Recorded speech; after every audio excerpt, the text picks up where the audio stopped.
Hello friends, আজকে একটু ঘুরতে ঘুরতে চলে আসলাম ঝাড়খণ্ডের ঘাটশিলাতে।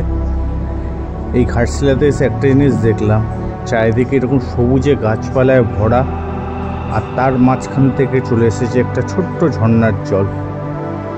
ঝর্ণার জলটা কিন্তু দেখলেই মনে হবে কাচের মতো সুন্দর। এই ঝর্ণার জলের মধ্যে থেকে ছোট ছোটো চিংড়ি মাছেরও দেখা আমি পাচ্ছি, ছোট ছোটো কাঁকড়াও আছে। এই ঝর্ণার জলটা বয়ে গেছে এই দিক থেকে গ্রামের ভেতরে।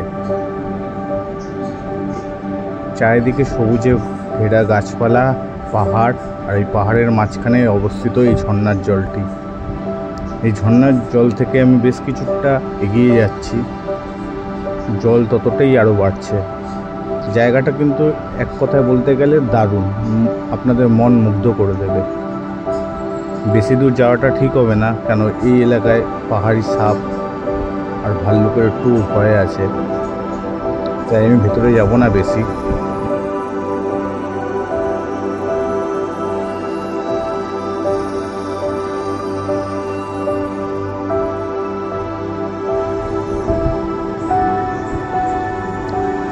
ওকে বন্ধুরা, তোমাদের জায়গাটা কীরকম লাগলো কমেন্ট করে জানিও, আর অবশ্যই লাইক দিতে ভুলো না, আর চ্যানেলটাকে সাবস্ক্রাইব করতে ভুলো না।